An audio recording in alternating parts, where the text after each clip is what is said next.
60 radio stations nationwide. 1,000 plus news anchors, commentators, and DJs nationwide. 5,000 plus reporters and correspondents nationwide. RMN. Radyo mo nationwide. Ang totoong nationwide news network sa Pilipinas. Sa Dipolo DXDR 981. Tatak RMN. Radyo mo nationwide.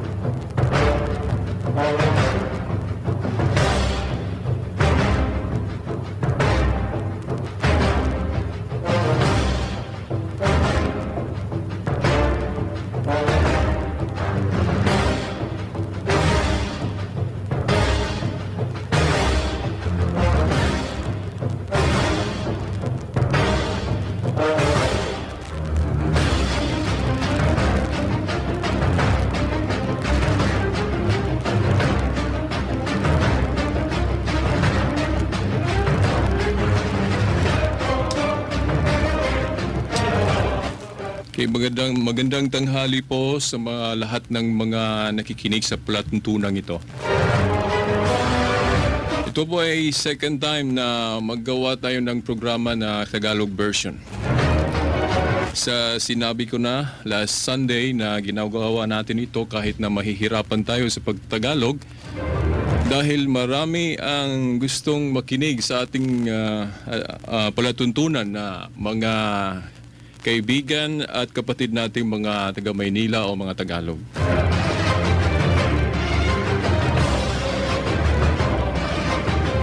Last Sunday, nagpa-promise ako sa inyo na meron akong makasama sa ating palatuntunan ngayon.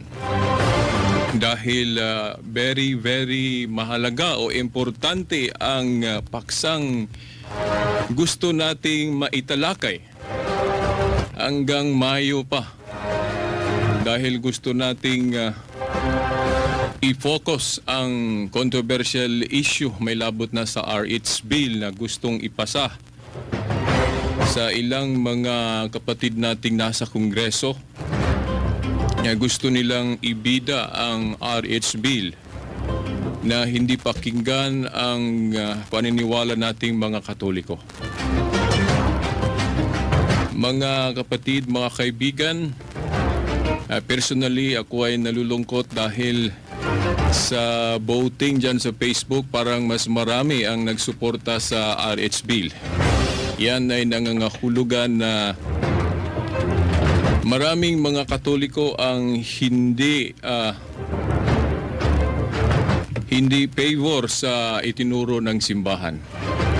O hindi sila, ano ba sa Tagalog yun? Hindi sila gustong ang simbahan ang manaig when it comes to morality, mga kaibigan. Okay, ang ating makasama ngayon, kapatid natin ito sa pananampalataya, isang Katoliko. At mas bata siya sa akin. Pero mas maraming alam kaysa sa akin, mga kapatid. Kaya gusto nating maimbita siya maging guest sa ating palatuntunan para maging more informative ang paksang tatalakayin natin. Siya ay isang economist, no? Mga kaibigan, nakapag-aral siya doon sa UP, no? Los Baños. Finished bachelor's degree in economics, major in agricultural economics, and Dean's Lister University of the Philippines College of Economics and Management doon sa Los Baños, Laguna. While at UP, mga kaibigan, former Parish Youth Ministry President siya sa St. Therese of Child Jesus Parish UP, no? Los Baños. a former Youth Commission Head, Paris Pastoral Council, St. Therese of Child Jesus Parish, no, UP Los Baños. Presently, no, sa ngayon mga kaibigan, mga kapatid, Economics, Research, Sociology, and History Instructor nasa DMC College Foundation, no, Dipolog City. And then, incoming third-year law student, Dean's Lester, sa Andres Bonifacio College School of Law, mga kaibigan.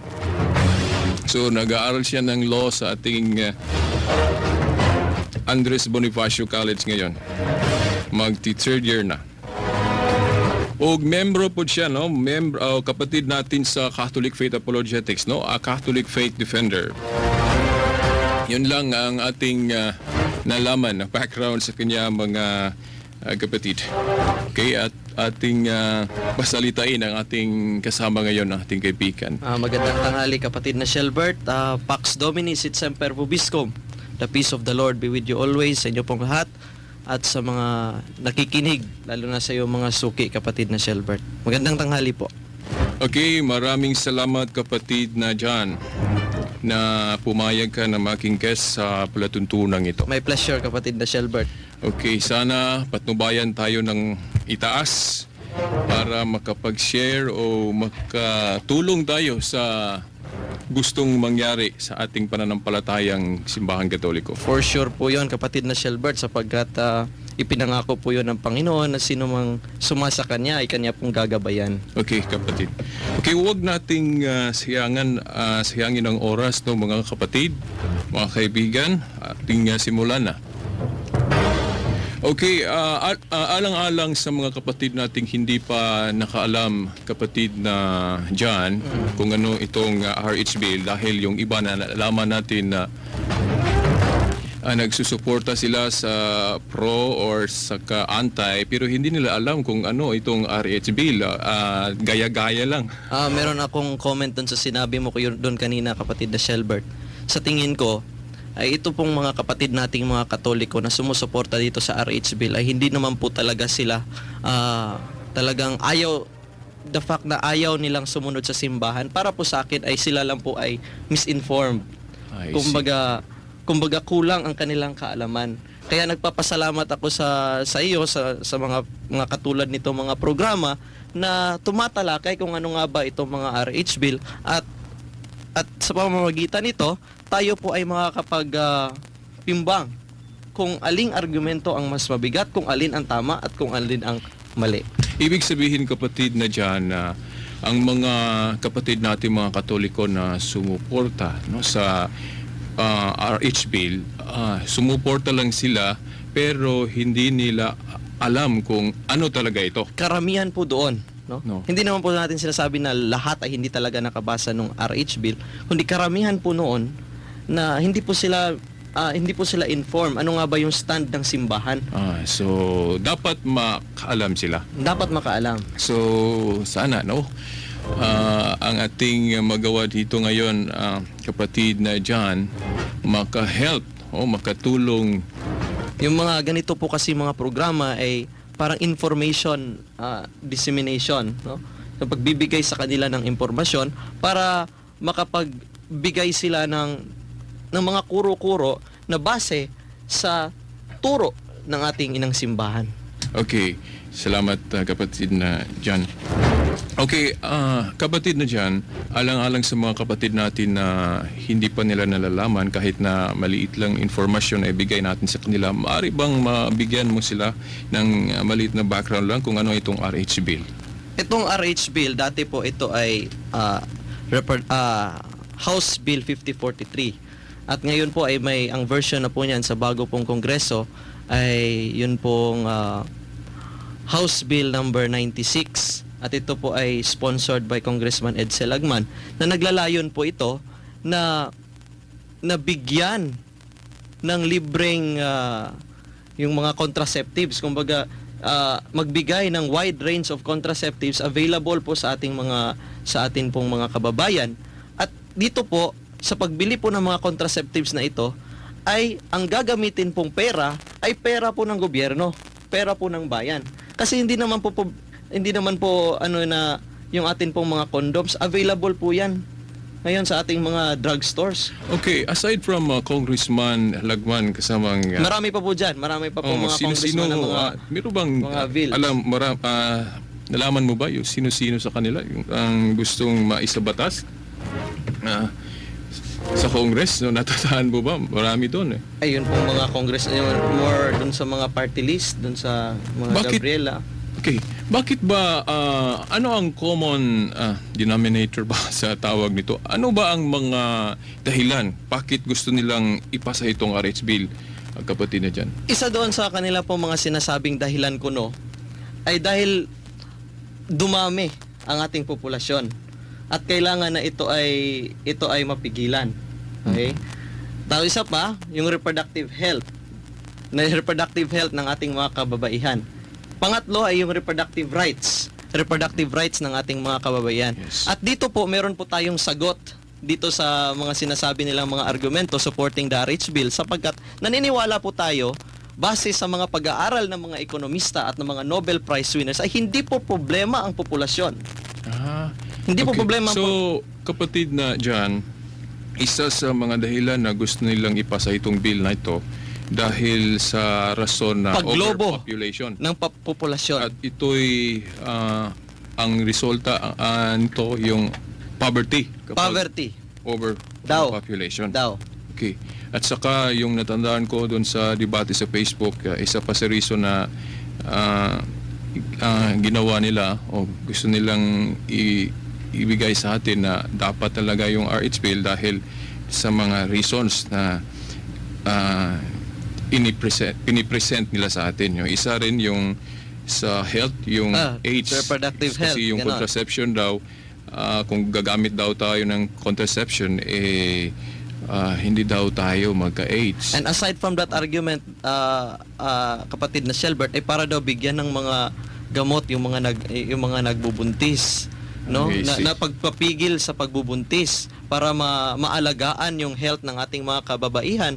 Pero para po sa akin, kung talagang sila po ay nagke-care sa health ng ating mga kababaihan, ay hindi po nila pagtutuunan ng pansin yung pagbubuntis, na para bagang yung pagbubuntis ay isang sakit, no? Hindi po 'yun sakit. Yes.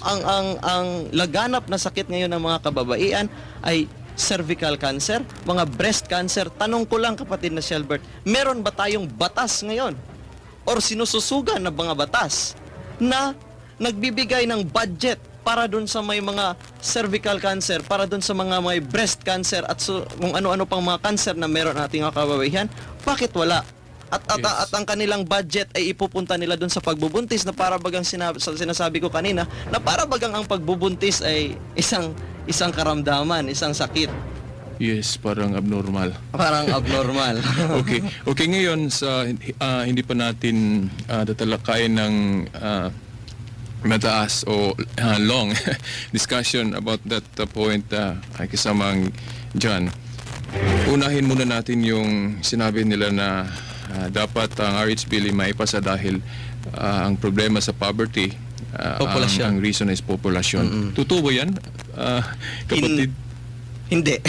O sige, ipaliwanag mo, ipaliwanag natin sa kanila. Ito ay hindi ko po paliwanag. Ito ay paliwanag po ng mga sikat na ekonomista. I see. Ito po ay paliwanag ng mga nakapaggawa ng research. Kapatid na Shelbert, at mga paliwanag ng mga Nobel Prize winners. So hindi basta-basta itong mga paliwanag na ito. If you may allow me, kapatid na Shelbert, sige, go ahead. It's my pleasure. Sabi ng isang Muslim economist, isang Muslim ito, kapatid na Shelbert, si Dr. Mahbub ul Haq. So this is not a Catholic opinion, this is a statement based on facts. Sino po ito si Dr. Mahbub ul Haq? Siya po yung sinasabing Father of Human Development Index. Nakabuo po siya ng isa pong economic indicator better than GDP. Yung mga sinasabi nating GDP, GNP, kasi maaaring mataas yung ating GDP, mataas yung ating GNP, pero mataas pa rin yung rate ng ating poverty, no? That's the support of the statement, the rich get richer and the poor gets poorer. Sabi nitong si Dr. Mahbub ul Haq, he regretted spending resources on population control to no effect. Kasi ito siya ay dating Prime Minister of Planning and Finance sa Pakistan. Ang sabi niya, nagsisi siya na kung bakit yung pera ng kanilang gobyerno ay doon nila ginasta sa population control program. Ang dapat sana, sabi niya, if I could start again, I would invest almost everything in literacy for women. Take note, literacy. Kumbaga, education para sa mga kababaihan. Pag-aralin sila, education. Yun ang panawagan ni Dr. Mahbub Ulhak. Isa pang ang sumusuporta na hindi problema ang populasyon ay itong si Simon Kuznets, Nobel Prize winner in Economics. At itong si Dr. Robert Barro, macroeconomist from Harvard University. Nakapag-aral siya 98 countries for 30 years. Alam mo kapatid na Shelbert, dyan sa mga sumusuporta sa RH Bill, meron ding mga ekonomista dyan I see. na sumusuporta sa kanila na pabor sa RH Bill. Pero itong si Dr. Kung titingnan mo itong mga ekonomista nila, no? Yes. Nakapag-aral sila, yung kanilang pag-aaral in 5 years, in 1 year, sa mga limited areas lang sa Pilipinas lang. Yes. Pero itong si Dr. Robert Barro, he studied 98 countries in 30 years. 30 years. 98 countries for 30 years. He studied about population development, population control. At ang sabi niya, no? Growth rate of real capita per GDP is positively related to school enrollment rates. Ibig sabihin, pag mas marami ang nag-enroll, Yes. mas maunlad. Mas maunlad. Mas maunlad mo yan. Kumbaga, kung mas marami tayong mga pinapag-aral, ano, mas maunlad ang bayan. At Yes. itong research niya ay kapanipaniwala kasi sa research base, nagtuturo din po ako ng research. Yes. The bigger the sample size, the better, Yes. the more reliable. And the longer the time frame, the more reliable is the research. At ito si Dr. Robert Barro, macroeconomist from Harvard University. He studied 98 countries for 30 years. Sinabi niya, hindi problema ang populasyon. At saka, kapatid na dyan, sa tingin ko, masasabi nating overpopulated tayo dahil yung ubang marami sa ating mga kapatid ay gusto lang stay lang sa isang lugar. Crowded sa isang lugar lang. Oo. Meaning na hindi puntahan ng mga lugar na walang tao. Kumbaga, kapatid na Shelbert, naniniwala ako that the Philippines is not overpopulated. Yes. Maybe Metro Manila, no? Yeah, But Metro Manila is not Yes. is not yet the Philippines, no? Sabi nga ng isang pag-aaral ay lahat ng tao sa Pilipinas ay kakasya tayo sa Bohol. Yes. Sa isla lang ng Bohol. Ano ba? Saka yung maglakbay tayo dito patungong South o Oo. patungong Maynila, maraming mga lugar na walang tao. Oh, ang lawak ng mga lupain. Lawak, oh. Oo.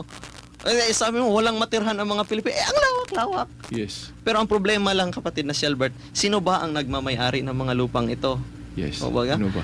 Ang laki-laki ng lupa, pero iisa, dalawang pamilya lang ang nagmamay-ari. Di ba? Yes. Nandoon yung problema na sinasabi ni Simon Kuznets, another Nobel Prize winner, na ang problema talaga ay inequality. No? Unequal distribution of wealth. No? Isa yan sa mga problema. Pero, hindi populasyon. Kasi kung titingnan natin, in 1975, kapatid na Shelbert, the average number of babies per fertile woman, 6. No? Sa isang babae, average, kung fertile siya, 6 ang kanyang anak. No? Yes. Ngayon, today, 3 na lang. Yan ay according sa pag-aaral. So why is population growing? Kasi hindi nila kinonsider yung technology eh. Kasi noon, ang mga pinapanganak na actually good news ito. Kasi noon pinapanganak ng mga babies, malaki yung kanilang mortality rate kasi dahil sa mga sakit, malaria, for example, yung mga polio, ganyan, maraming mga sakit. Ngayon, nabawasan natin yung mortality rates kasi meron na tayong mga vaccine. So is that bad news? That's good news. Nakukunti ang mga batang namamatay ngayon. Kaya marami ang populasyon. Is that bad news? That's good news. That's good news. Yes, kapatid na dyan. Okay, kapatid na dyan. Napansin ko, marami sa ating mga kapatid na parang hindi nila gustong magbida ang moral teachings ng simbahan. Parang may force na gusto bang, bakit paniwalaan ng simbahan? You know? Siguro pag-usapan natin ito kasamang kapatid na dyan, no? Okay. Kasi yung binasa natin ng Biblia, may mababasa tayo na ganito sa unang Timoteo 3:15 na ang church o ang simbahan is the pillar and foundation of truth. Haligit suhay ng pananampalataya. Haligi sukaranan. Sa Bisaya pa. Oo. Pillar and foundation of truth. So, when it comes to truth, kasama ng kapatid na dyan, based sa sinabi ni St. Paul sa sulat niya kay Timothy, dapat tayong makinig, no? Sa simbahan. Pero ang nangyayari ngayon, kapatid na dyan, parang gustong sabihin ng mga kapatid nating pro-RH na ang pillar and foundation of truth ay yung mga proponents sa pro-RH bill dahil sila ang iniehemplo nila. Ano bang masasabi mo ito, kapatid na dyan? Nako, may sinabi dyan ang ating Panginoong Jesucristo na he who rejects you, rejects me. Yes, yung natandaan ko yan. Diba? Yung nandiyan na sa mabasa natin sa Luke chapter 10 verse 16. Oh, Luke chapter 10 verse 16. Yes. Ang sabi diyan, he who rejects you rejects me.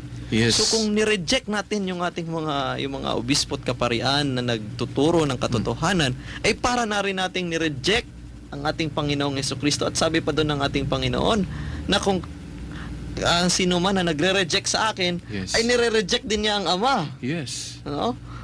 So, indirectly, nung hindi natin pagsunod sa ating mga obispo na obispo at mga kaparian na siyang representative ng ating Panginoon dito sa lupa, Yes. para na lang natin ni-reject ang Panginoon at ang Diyos Ama. Yes.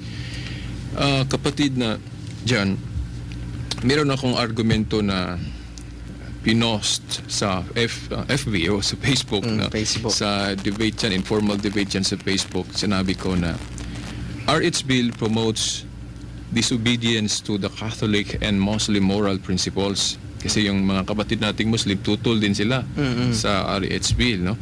And then sa continuation, no, sa yung sinabi ko pa na favors only, that RH Bill favors only to the INC and other religions that accepts contraception.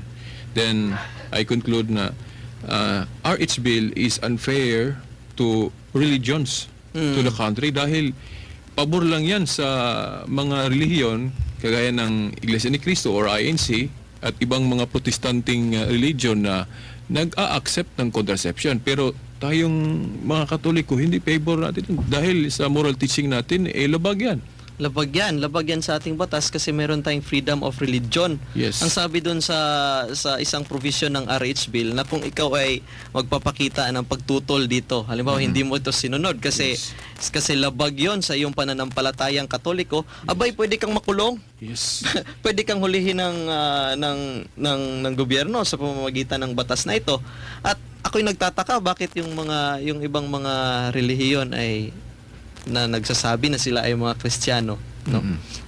Bakit sila sumusuporta dito, no? Yes. Ito ay labag sa pananampalataya at labag din ito naman sa konstitusyon. Yes. Sagot meron kasi doong dala ko po ito ngayon, Constitution of the Republic of the Philippines, ano? Sige, kapatid na dyan, basahin mo. Article 2, Section 12 ng atin pong saligang batas ng 1987 Constitution, under Declaration of Principles and State Policy, sabi po dito, the state recognizes the sanctity of family life and shall protect and strengthen the family as a basic social institution. It shall equally protect the life of the mother and the life of the unborn from conception. Yes. No? From conception. Ano yung conception? The moment that the sperm fertilizes the egg, no? Doon nagsisimula ang buhay. At ito ay sinusugan at ito ay ang actually nag-sponsor nitong provision na ito ay si Dr. Bernie Villegas. Isa pong Harvard graduate at isa pong member po ng nag-draft ng constitution na ito. Na sabi niya yung fertilized egg ay meron ng buhay, no? Yung the moment na nag-fertilization, Yes. meron na po yung buhay. Itong mga RH Bill, ang sabi ng RH Bill, magpo-provide ng wide range of contraceptives. Hindi naman po lingid sa ating kaalaman ng ibang mga contraceptives ay abortifacients. Ano ba yung abortive patients? Yung pang-abortion. No? Kumbaga 5 days pa lang dun sa sinapupunan ng ina ay pwede na siyang matanggal. Nakakapatay. Nakakapatay ng buhay. I see. So, yun po ay hindi totoo unconstitutional. hindi totoo yung sinabi nila na yung nakausap ko sa Facebook, sabi niya na wala namang abortion daw sa RH bill. Bakit daw tayong mga gusto nating ipursige na huwag nating ipasa ang RH bill dahil merong abortion Meron. daw. Oo, Gawa pero po sabi nila na, no, walang abortion. So, ating ipaliwanag sa kanila ng maiigi kapatid na dyan na sa RH bill na yan, merong abortion. Gawa Talaga. po nung usapin ng abortive patients, no? Na yun kasing meron kasing mga gamot diyan sa na mga contraceptives Yes. na makakatanggal, no? Makakatanggal dun sa kung halimbawa meron ng egg na meat ng sperm Yes. at siya ay naging buhay na. Kasi bakit sinasabi nating buhay? Kasi ayon sa mga research ng mga biologists, ito ay nangangailangan na ng nutrients, no? Yes. Kailangan nitong buhayin. Kumbaga meron na siyang buhay talaga. Eh kung iinumin mo yung isang contraceptives, hindi alam ng ina na buntis na pala siya. Yes, tama. Sumasabay, kumakapit kasi doon yung egg na Yes. na-fertilize, no? Kumbaga napapasama siya doon sa kumbaga sinasabi na nalaglag. Yes, no? Tama. Abortion. So So it is kaya sinasabi ng mga 'di ba mga lawyers na sumusuporta na anti-RH bill Yes. na ito malamang kung ito ay maging batas ay kukwestiyonin ito ng mga pro-life sa Supreme Court sapagkat Yes. ito ay labag sa Section 12 Article 2 ng atin pong 1987 Constitution. okay, so that's absolutely a deception. Yung sinabi nila na walang abortion dyan sa Deception RH po bill. ito. Deception po ito. Yeah. So, mga kapatid na nakikinig ngayon, mag-isip tayo kung dapat bang susuportahan natin yung RH bill na yan, no? Mga kapatid. Okay.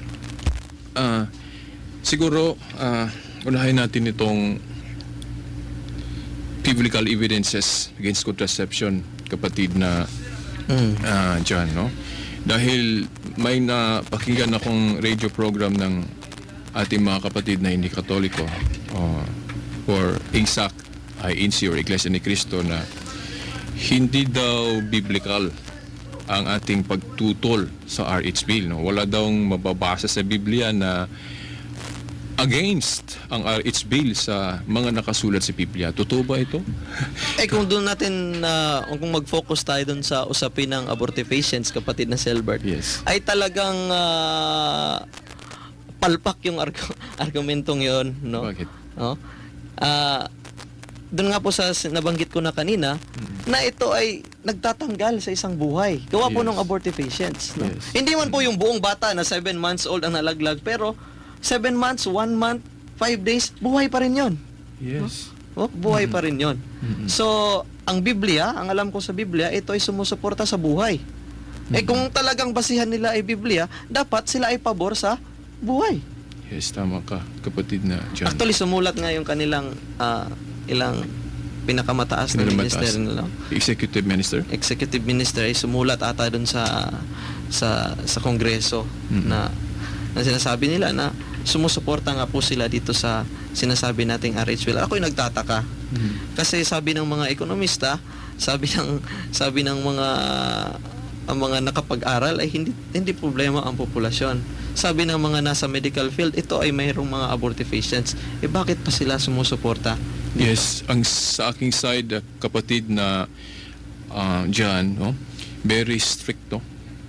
When we talk about strictly words, kapatid na John, dahil sa pag-aaral natin tungkol sa tunay na iglesia na itinatag ni Kristo, hindi papasa ang religion nila, no? So sa ibang mga talakayan ating patutunayan 'yan. Pero meron na akong mga uploaded topics about it na nag-justify na ang tunay na iglesia itinatag ni Kristo ay itong Iglesia Katolika Apostolika Romana, no?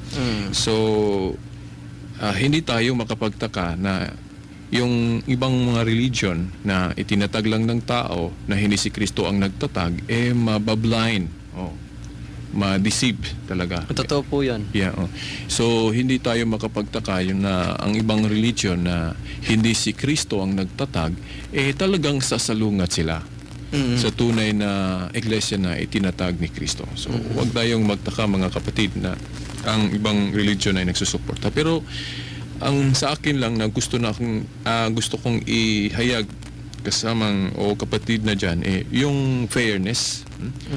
Dahil sa pag-intindi ko na dapat ang batas na gagawin ng mga mambabatas dapat fair sa lahat ng religion. Dahil ang gobyerno dapat hindi papanig sa isang religion o dalawa o tatlo. Dapat fair. Ngayon, kapag maipasa na yung RH bill na yan, kawawa tayong mga nagtuturo na masama ang paggamit ng contraceptives. Okay sa Iglesia ni Cristo dahil okay sa kanila ang contraceptives. So, tayo... Tama sa atin, na hindi okay sa atin. Diba? Kukulong po tayo. Kukulong tayo. At saka, pag sinabi natin, brother, wag yung contraception. No. Ano ang sasabihin nila sa atin? Tingnan mo sa batas natin, okay yan, contraceptive. So, ang resulta nito, kapatid na dyan, maging sa mata nila, tayo ang violators. Kasi nandyan sa batas okay ang... Alam mo kapatid na Shelbert, ito pong hawak ko ngayon, ito pong constitution para po doon sa ating mga tagapakinig, ano? A Constitution of the Republic of the Philippines is the highest law of the land. Yes. No? Ito po, dito po lahat nakabase ang lahat ng mga batas. No? Kung ang isa pong batas ay labag sa konstitusyon, ito po ay dinideklarang unconstitutional. Okay. Kung baga, ito ay hindi pwedeng maging batas. It does not deserve obedience. It confers no rights. Walang hindi siya nagbibigay ng obligasyon. Hindi. Paglabag sa konstitusyon ng isang batas, ito po ay unconstitutional ay hindi po nararapat na sundin. At ito po ang sinasabi sa Section 5 ng Article 3 under po ng Bill of Rights natin. No law shall be made respecting an establishment of religion or prohibiting the free exercise thereof. Yes. The free exercise and enjoyment of religious profession and worship without discrimination or preference shall forever be allowed. Yes. No? In other words, pwede kang mag-exercise ng iyong religion. Ngayon, kung ikukulong ka naman, dahil base sa iyong pananampalataya, base sa iyong pananampalatayang Katoliko, sinusunod mo yung sinasabi ni Pope Paul VI sa kanyang Humanae Vitae, contraceptive are intrinsically evil. Contraception is intrinsically evil. Kung ikaw naniniwala dito, kung ikukulong ka, ng RH bill na ito, abay dapat lang itong ideklarang unconstitutional sapagkat ito'y labag sa Section 5, Article 3 ng atin pong Bill of Rights, ng atin pong 1987 Constitution. Okay, by that point, kapatid na dyan, ngayon ay nagtaka ako na yung si Congressman Lagman, hindi naman masabi natin hindi niya alam yan. Kasi abogado po yun. Yes. Graduate po yun ng UP School of Law, College of Law. Tingin ko, hindi niya pinansin yung nasaad sa na batas na yan. Bakit kaya? Hindi ko lang po alam. Ano bang religion ni Congressman Lagman? Alam mo ba? Parang Katoliko po yun. Katoliko? Kasi merong nagsabi sa akin na hindi daw. Pero hindi na importante, Katoliko ba siya o hindi. Hindi, kasi maaari kang bininyagang Katoliko kung hindi ka naman sumusunod sa... Matatawag mo bang Katoliko ang isang tao? Siguro binyagang Katoliko, pero matatawag mo ba talagang true-blooded Catholic ang isang hindi sumusunod, no? Paano mo tatawagin ang iyong sarili na Katoliko? Hindi ka naman nag-a-adhere sa mga pagtuturo ng ating simbahan. Okay, sinabi ko kanina kapatid na diyan na tatalakayin natin o ibigay natin sa kanila kahit na hindi yung lahat, yung ibang evidences natin na tinatawag natin biblical evidence against contraception, dahil may nagsabi na hindi daw biblical ang pagtutol natin sa RH bill, kasi okay lang daw yung contraception.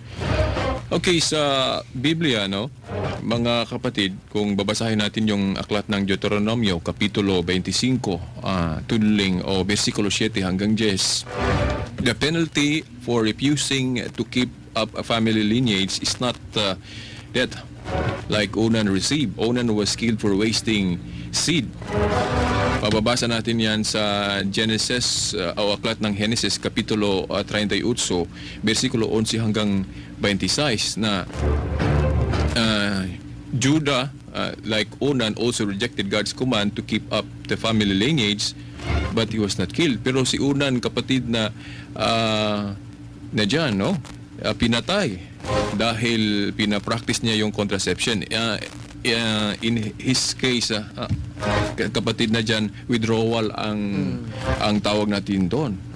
No? Spilling his semen on the ground. Parang inaksahayahan niya ang semen niya, inuhulog niya doon lang sa lupa. So, ito'y masama.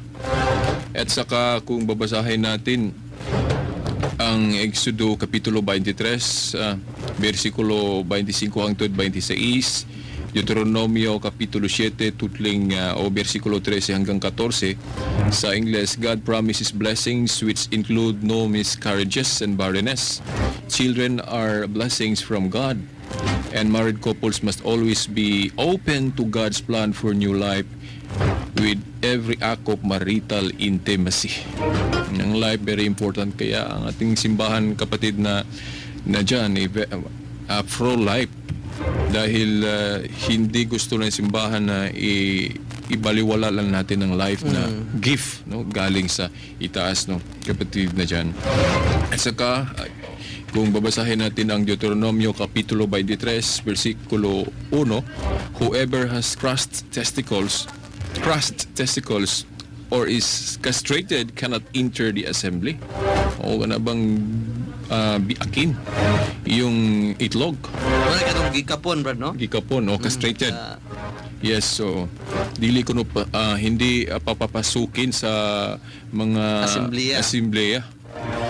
Sama talaga nitong konsepto ng contraception. So hindi nating masabing wala sa Biblia, no? Wala tayong biblical evidence kung bakit tutulan natin, no, ang RH bill, no, mga kapatid.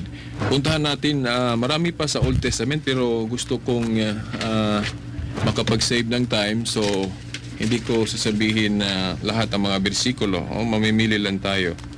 Sa Acts, no, bagong tipa na ito, no, Acts o buhat Kapitulo 5, versikulo 1 hanggang 11, Ananias and Sapphira were slain because they withheld part of a gift. Fertility is a gift from God and cannot be withheld, no? Okay. And then sa Romans 1:26 to 27, sexual acts without the possibility of procreation is sinful.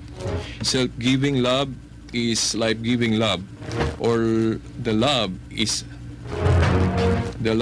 a lie. Yung self-giving ba, kapatid na dyan. Okay. The unitive and procreative elements of marital love can never be divided, or the marital love is also divided, and God is left out of the marriage. Okay. And then sabi nila yung natural family planning daw na ating gustong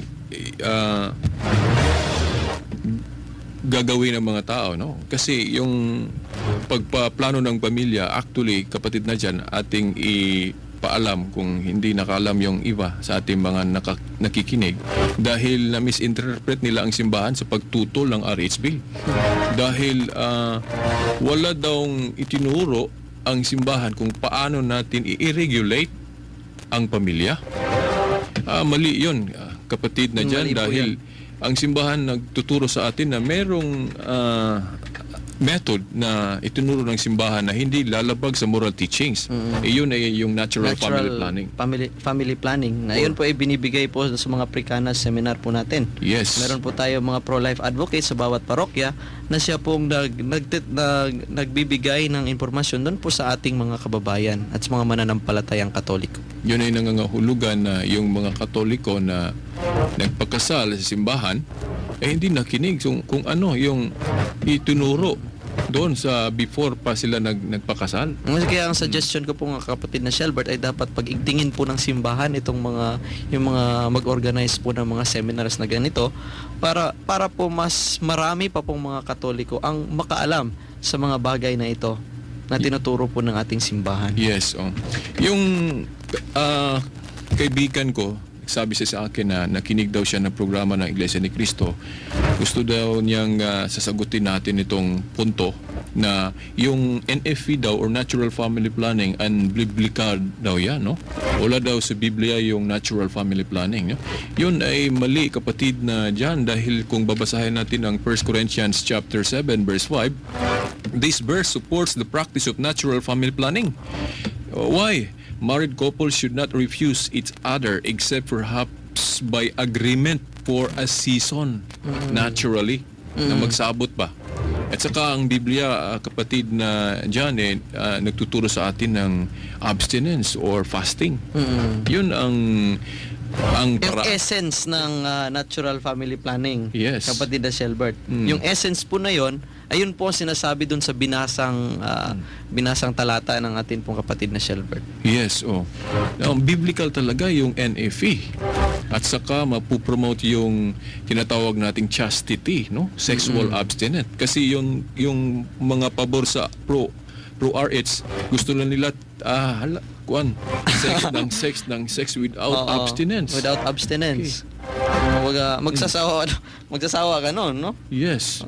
So para sa akin, mali talaga yung contraception, paggamit ng contraception, dahil hindi na napapractice yung tinuturo ng faith natin, ng morality, na merong time na mag-abstinence naman tayo. Yeah. Para po sa akin, kapatid na Shelbert, dapat talaga itong tutulan ng ating mga ng mga Pilipino, ng bawat Pilipino itong RH bill na ito. Kasi gagamitin kasi dito ang pera ng gobyerno para pambili ng kondom, pambili ng mga contraceptives, no? Yes. Kung ikaw membro ka ng hindi ka Katoliko, no? Gusto mo talaga yung contraceptives, kapatid na Shelbert, bumili ka ng sayo. Yes. Ano? Ikaw halimbawa, INC ka, gusto mong gumamit ng pills, gusto mong bumili ka ng kondom, gamitin mo sarili mong pera. Yes. Huwag mong gamitin ang pera ng sambayanang Pilipino para ipambili diyan sa iyong mga pangangailangan sa iyong katawan. Yes, kapatid na dyan. Tama ka. Okay, sa aklat ng Galacia, no, sulat ni Apostol Pablo sa mga taga-Galacia noon, kapitulo 6, versikulo 7 hanggang 8, God is not mocked for what man sows. If to the flesh, corruption, if to the spirit, eternal life. And then sa sulat niya sa Ephesians 5:25, Paul instructs husbands to love their wives as Christ loved the church by giving his entire body to her and holding nothing back. And then with contraception, mga kapatid, husbands tell their wives, I love you except your fertility. Sama yun. And you can have me except for my fertility. This love is a lie, no? Because it is self-centered and not self-giving and life-giving, kapatid na dyan. And then sa Efeso 5:29 hanggang 31, Philippians chapter 3 verse 2, mutilating the flesh, for example, surgery to prevent conception, is gravely sinful. And then many Protestant churches reject this most basic moral truth, kapatid, na dyan. Naku, bakit maraming nadaya nitong RH bill na to, kapatid, na dyan. And then merong pang isa pero hindi na lang ito para makasave. Okay, sa Deuteronomio kapitulo 22 versikulo 13 hanggang 21, these verses also show that God condemns premarital intercourse. The living expression of God's creative love is reserved for sacramental marriage between one man and one woman. And then last verses na ibigay sa atin natin sa kanila mga kapatid na dyan, itong nakasaad sa Revelation chapter 9 verse 21, chapter 21 verse 8, chapter 22 verse 15, Galatians 5 verse 20. These verses mentions the word sorcery, no? Sorcery. The Greek word is pharmacia, no, which includes abortifacient potions, yung sinabi mo kanina, no, such as birth control pills, no. These pharmacia are morally sinful, no. Moreover, chemical contraception does not necessarily prevent conception but may actually kill the child. Tama yung sinabi mo kanina, kapatid na dyan, no. Moreover, chemical contraception does not necessarily prevent conception but may actually kill the child in the womb after conception has occurred by preventing the baby from attaching to the uterine wall. Contraception is a lie, no? Deception talaga yan, mga kapatid, that has deceived millions, but the church is holding her arms open wide to welcome back her children who have strayed from the truth. Ako'y masaya sa ibang mga kapatid nating nag-pro RH, kapatid na dyan, dahil yung iba sa kanila ay nagba-back out na.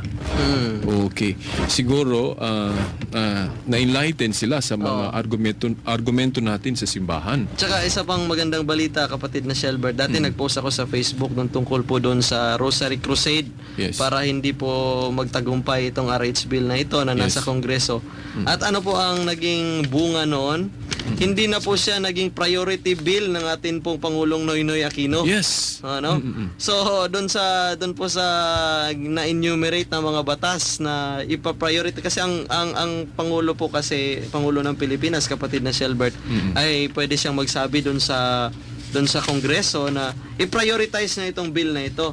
At fortunately for us and unfortunately for the RH bill advocates, ito pong RH bill na ito ay hindi na po siya priority bill Oh, yes. ng atin pong Pangulong Noynoy Aquino. Salamat po sa pating Okay, Panginoong pero Diyos. merong nagsabi na binatikos daw si Presidente dahil coward daw siya, no? Dahil nagawa daw Hindi niya po yun. hindi po cowardice yun, kasi kung ikaw ay susunod sa ating Panginoong Diyos, no? Okay, sabi nila na takot daw si Noynoy sa ating simbahan. Dapat may takot siya sa Diyos. Yes. Pero sa tingin ko, kapatid na dyan, hindi cowardice yan, no? Yung kagaya sa sinabi, no? Dahil kung na-enlighten siya, na hindi dahil tayong mga tao, hindi naman tayo perfect. Merong mga panahon na nagkamali din tayo. At it's not cowardice na you change, no? And then pag na-prove na mali yung unang naisip mo, i-correct mo, hindi cowardice yan. Actually, kapatid na Shelbert, yun po ay katapangan. Yung katapangan. Kasi nagkaroon ka ng courage para aminin mo na ikaw ay nagkamali, no? Yes. And be humble enough to accept defeat if you are wrong. Pero ang nangyayari karon, kapatid na dyan, yung ibang mga pro-RH dyan sa Kongreso, parang binatikos nila ang presidente sa nangyayari niya ngayon. Hayaan mo po sila. Yes. Okay. Problema po nila na yun, at doon po sa aspeto na yun, tayo po ay nagtagumpay. Yes. Okay. Sa tulong ng ating Panginoon. And then, no, mga kapatid, no, kung titingnan natin ang history, no, from the first century, second, third, hindi ko na lang babasahin kasi maliit ng oras natin, ha. Kung gusto sila, magpunta sila sa website natin, bigyan ko sila ng kung anong site ng mga evidences natin na yung mga church fathers, yung mga unang Kristiyano, mga kapatid na dyan, talagang tutol sila, no? Yung totoong mga Kristiyano, tutol sila sa contraception. Ang pagpalaganap ng contraception na later na, yun. Yung mga Protestant time na era. Pero noon pa, no, mga kapatid, no, kung babasahin natin ang history, talagang ang simbahan ni Kristo ay tutol talaga sa contraception, pero binago ng mga yung tinatawag nating modernism. Modernist. No? Na hindi na paniwalaan ang simbahan dahil outmoded na daw, I kapatid. have many na. things to say about modernism, kapatid na Shelbert, sa ibang pagkakataon na lang. Sige. Siguro mag-taping tayo na mag-record ating i-approach si kapatid na Danny sa the other side. Mag-record tayo, kapatid na dyan, para replay na lang diretso. Kahit na hindi dito, kahit na anong venue, kapatid na dyan. Okay, may 5 minutes na lang tayo. Hindi natin uubusin na ang 1 hour, kapatid na dyan, dahil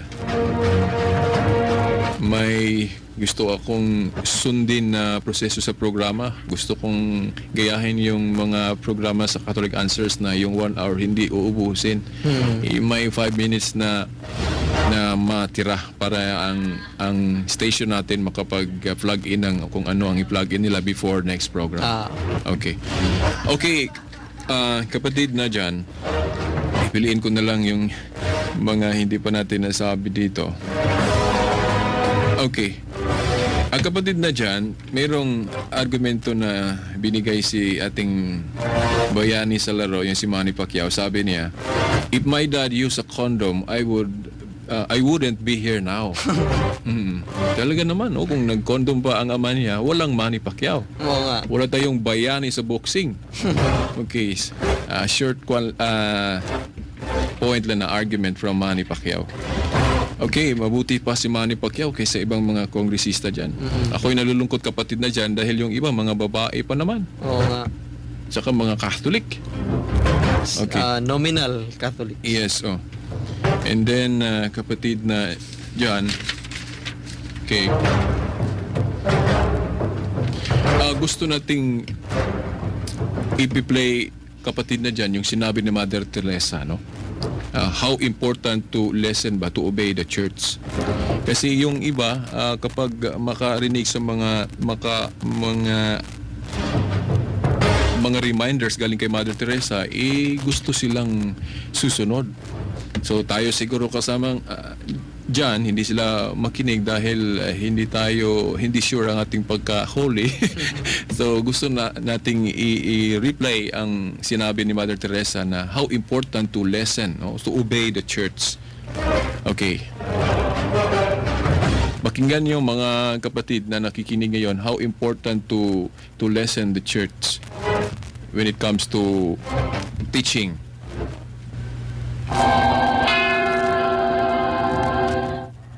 But that tender obedience, that obedience to the will of God, to the church, so delicate, do we really obey and live that obedience in our families, in our homes, in our own lives? Today, that obedience to the church, that obedience to the Holy Father, how often is disregarded, thrown away. Let us today, while here we are with Mary, let us promise that we will be true children of God, true children of the church. We will obey.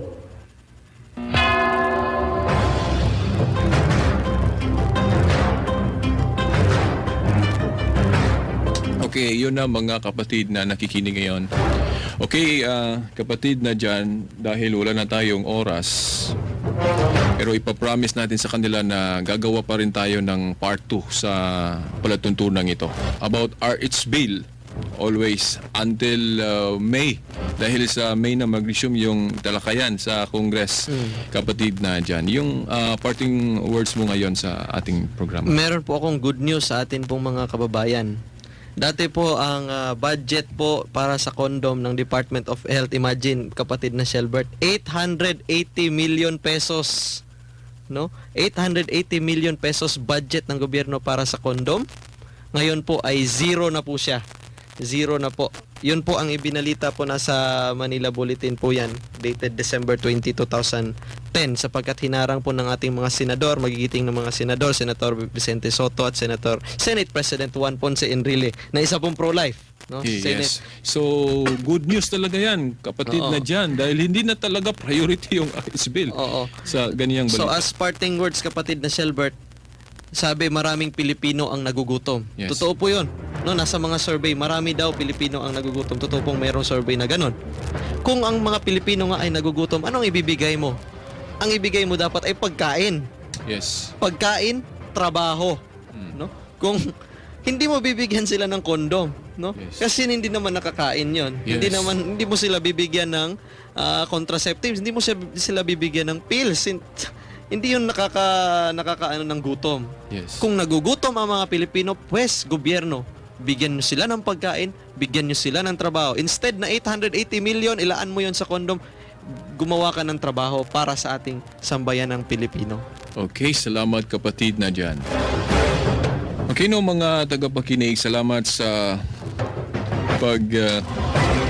kinig ninyo ngayon sa palatuntunan ito. Sana meron kayong nakuha sa mga sinasabi namin at ipapromise namin sa inyo na patuloy pa kaming gagawa ng programa na ganito para mas maging force, mas malakas pa ang ating pagtutol sa RS Bill na yan.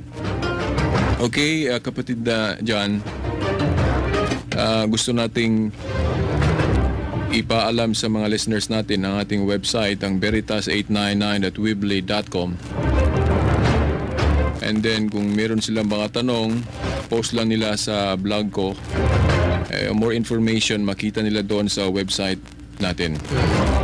Okay, dahil wala na tayong oras, in the name of our Mother Mary and to our church authorities, okay, this is Shelbert Dundoyano Sr. sa palantuntunang The Light of the Catholic Faith with John Lowen Lumanta. Okay, until next Sunday, bye-bye. God bless us all. In the name of the Father, the Son, the Holy Spirit. Amen.